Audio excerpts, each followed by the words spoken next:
Good morning, student. Welcome to TSN School. Children, today we will start chapter 6 Gender in Hindi व्याकरण book. बच्चों, आज मैं आपको आपकी हिंदी व्याकरण जो बुक है वनीशा, उसमें चैप्टर 6 लिंग, चैप्टर 6 कौन सा है बच्चों? लिंग. ये रीडिंग करके बता रही हूँ. ओके, इसके बारे में आपको समझा रही हूँ कि लिंग या जेंडर हम किसे कहते हैं. ठीक है बच्चों, आपका चैप्टर 6 है बच्चों लिंग, जेंडर. देखो बच्चों, इस चैप्टर में आपकी इस बुक में सबसे पहले एक एक्टिविटी दिखाई गई है. ठीक है, चलिए इस एक्टिविटी के बारे में देखते हैं हम बच्चों. ओके, सबसे पहले आपको एक्टिविटी दिखाइए. देखिए, जेंडर में लिंग. देखो बच्चों, इसमें दो एक्टिविटी, दो पिक्चर्स दिखाई है. जैसे पहले वाली पिक्चर्स में दिखाया है कि बालिका नाच रही है ना. अब इसको देखो आप, बालिका शब्द से पता चलता है कि ये स्त्री यानी स्त्रीलिंग है. बच्चों, बालिका नाच रही है मतलब बालिका एक लड़की, ठीक है, गर्ल. ओके, एक लड़की, गर्ल. तो जब हम बालिका बोल रहे हैं बच्चों, बालिका बोल रहे हैं मतलब एक लड़की है, गर्ल है, तो इससे क्या मालूम चल रहा है कि एक स्त्री है या स्त्रीलिंग है ना. इसको स्त्रीलिंग आगे लिंग जोड़ते हैं बच्चों, क्योंकि जेंडर पढ़ रहे हैं है ना, कहते हैं. इसी तरह से दूसरी एक्टिविटी देखो बच्चों, दूसरी पिक्चर में बालक सो रहा है मतलब बालक शब्द से पता चलता है कि पुरुष यानी पुल्लिंग है. हम बालक बोल रहे हैं बच्चों, है ना. बालक बोलेंगे तो हमें क्या लग रहा है, सुनने में ही हमें पहचान में आ रहा है कि मतलब ये एक लड़का है, पुरुष है ना, यानी पुल्लिंग है. ठीक है, तो देखो दोनों चित्रों में क्या समझा हमने. एक में तो दिया है बालिका नाच रही है मतलब ये लड़की है या स्त्री है, या इसे हम स्त्रीलिंग कहेंगे. दूसरा है बालक सो रहा है. बालक से हम बालक जब बोलेंगे तो इससे हमें पता चलता है कि ये पुरुष है यानी पुल्लिंग है. ठीक है, तो बच्चों लिंग या जेंडर की डेफिनेशन क्या हो गई बच्चों. इसकी डेफिनेशन, इसकी परिभाषा ये होती है कि जिन शब्दों से पुरुष अथवा स्त्री जाति का बोध होता है उन्हें लिंग कहते हैं. ठीक है बच्चों, जिन शब्दों से पुरुष अथवा स्त्री जाति का बोध होता है उन्हें लिंग कहते हैं, जेंडर कहते हैं. ठीक है, जैसे जो भी सेंटेंस, जो भी वाक्य या जो भी वर्ड हम बोलते हैं बच्चों हिंदी में, जब भी हम कुछ वर्ड, लेटर, शब्द या वाक्य जब हम बोलते हैं बच्चों, तो उससे हमें अगर उस वाक्य को, उस शब्द को पढ़ के हमें अगर लगता है कि वो पुरुष है या स्त्री है, या हम किसी लड़के या लड़की के बारे में या किसी पुरुष या स्त्री के बारे में, ठीक है, बात कर रहे हैं, तो उन्हें हम क्या कहते हैं बच्चों, लिंग कहते हैं. ठीक है, लिंग की परिभाषा समझ में आई कि जिन शब्दों से पुरुष अथवा स्त्री जाति का बोध होता है उन्हें लिंग कहते हैं. ठीक है, चलिए अब दूसरा हम देखते हैं बच्चों. दूसरा इसके बाद है बच्चों लिंग के भेद. ठीक है, इसी के नीचे चलो बच्चों, इसमें दिया है कि लिंग के भेद मतलब काइंड्स ऑफ जेंडर. लिंग कितने तरह के होते हैं, जो हम जेंडर पढ़ रहे हैं ना बच्चों, लिंग ये कितने तरह के होते हैं. तो लिंग बच्चों दो तरह के होते हैं. ठीक है, इसके भेद कितने होते हैं, दो, पुल्लिंग और स्त्रीलिंग. देखो आपको इसमें एक सारणी बना के, एक तालिका बना के बताया गया है कि लिंग के दो भेद है, पुल्लिंग और स्त्रीलिंग. ठीक है, तो अब ये देखो इन दोनों के बारे में हम पढ़ेंगे कि पुल्लिंग किसे कहते हैं और स्त्रीलिंग किसे कहते हैं. ठीक है, तो फर्स्ट पॉइंट है बच्चों आपका पुल्लिंग, मैस्कुलाइन जेंडर. ओके, पुल्लिंग, जिन शब्दों से पुरुष जाति का बोध होता है उन्हें पुल्लिंग कहते हैं. समझ में आ गया, ये इसकी डेफिनेशन है कि जिन शब्दों से, जैसे बच्चों हमने कोई वर्ड बोला, जो शब्द बोला, ठीक है, या कोई सेंटेंस बोला और उसमें हमें पता चल रहा है कि किसके बारे में बात हो रही है, किसी पुरुष के लिए, जेंट्स के लिए या किसी लड़की के बारे में बात हो रही है, तो वो पुल्लिंग कहलाता है. ठीक है, जैसे एग्जाम्पल दिया है इसमें, अध्यापक, शेर, चूहा, राजा आदि. ठीक है बच्चों, अब आप पिक्चर्स में भी, नीचे पिक्चर्स में भी देख सकते हैं कि जैसे अध्यापक है मतलब कोई पुरुष है ना, कोई आदमी है ना.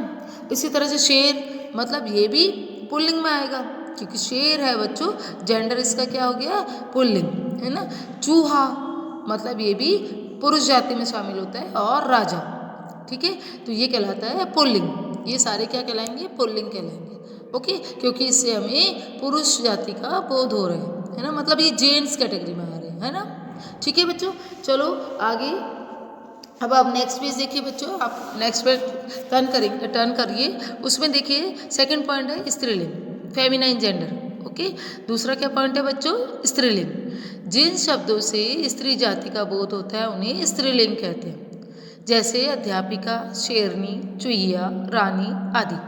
ठीक है बच्चों। अब जो कोई शब्द ऐसे होते हैं, वर्ड ऐसे होते हैं कि जिनके बारे में हम बात करते हैं, या जो शब्द हम कुछ ऐसे बोलते हैं कि जिसको बोलने से ही हमें पता चल जाता है अरे ये तो किसी लेडीज़ के बारे में, किसी गर्ल के बारे में, है ना, कोई लड़की या किसी औरत के बारे में बात हो रही है, तो ये क्या हो गया, ये कहलाता है स्त्रीलिंग। ठीक है, जैसे अध्यापिका मतलब टीचर, मैडम, है ना, शेरनी, है ना, चुईया, रानी, समझ गए, ये कहलाते हैं बच्चों स्त्रीलिंग। ठीक है, चलिए next turn your page. Second page में बच्चों को ये दिया है कि आपको कुछ इसके एग्जाम्पल दिए हैं हिंदी में, पुल्लिंग और स्त्रीलिंग के कुछ बच्चों आपको एग्जाम्पल दिए हैं, मतलब उदाहरण है कि हम पुल्लिंग और स्त्रीलिंग कौन कौन से होते हैं, इसके अलावा और भी होते हैं, लेकिन कुछ ही यहाँ पे आपको समझाए गए हैं।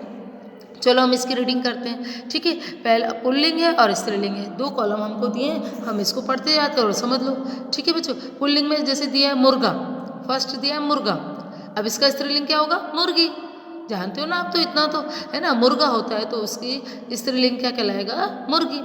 ऐसे शेर, शेरनी, सेठ, सेठानी, माली, मालिन, बूढ़ा, बुढ़िया, गायक, गायिका, बैल, गाय, पिता, माता, शिष्य, शिष्या, घोड़ा, घोड़ी, नाना, नानी, नर, नारी।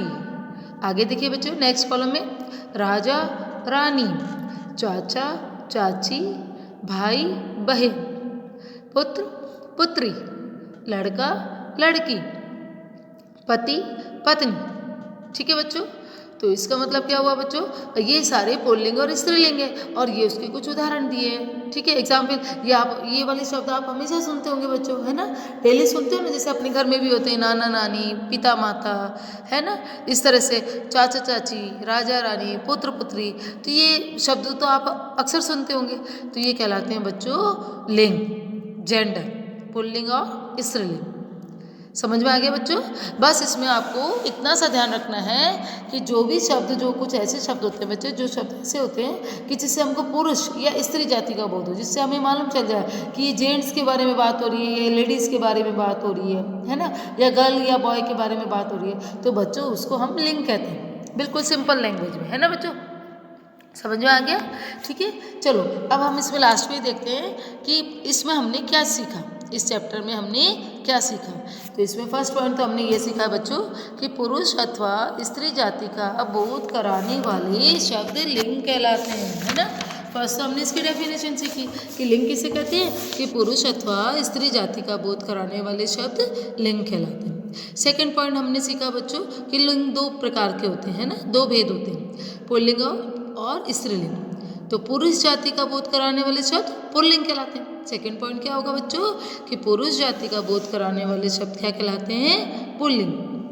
थर्ड पॉइंट है बच्चों कि स्त्री जाति का बोध कराने वाले शब्द स्त्रीलिंग कहलाते हैं ना, जिससे हमें लेडीज़ के बारे में, गर्ल्स के बारे में, है ना, स्त्री के बारे में पता चलता है, तो वो स्त्रीलिंग कहलाते हैं। लास्ट पॉइंट है बच्चों कि सभी वस्तुओं या प्राणियों का लिंग अवश्य होता है, चाहे वे सजीव हो या निर्जीव। ये वाला पॉइंट समझिए बच्चों।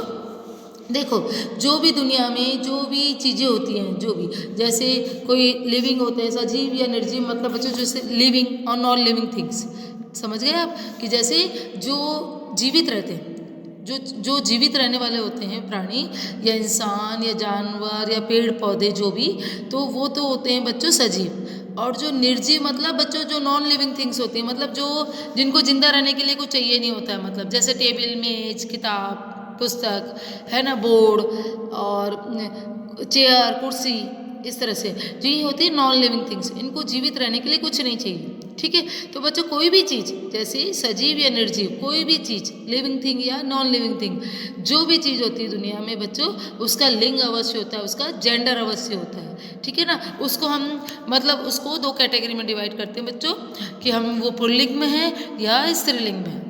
ठीक है ना, उसे हम मैस्कुलाइन जेंडर बोलें या उसको फेमिनाइन जेंडर बोलें। ठीक है, तो हर एक चीज़ का या हर एक प्राणी वस्तु का या सजीव या निर्जीव वस्तुओं का इनके लिंग जरूर होते हैं, जेंडर जरूर होता है। ठीक है बच्चों, समझ में आया चैप्टर आपको। ओके, तो आप इस चैप्टर को फिर से रीडिंग करेंगे बच्चों, लेंगे जेंडर, तो आपको अच्छे से समझ आए। बहुत इजी चैप्टर है बच्चों, बहुत छोटा सा चैप्टर है ना। और ये जो एग्जाम्पल दिए हैं ना बच्चों, इसमें इंडेक्स में ब्लॉक्स में जो दिए हैं, इन्हें आप जरूर लर्न कर लेना। ठीक है बच्चों, फिर से रीडिंग करना है इस चैप्टर की। Fine, thank you.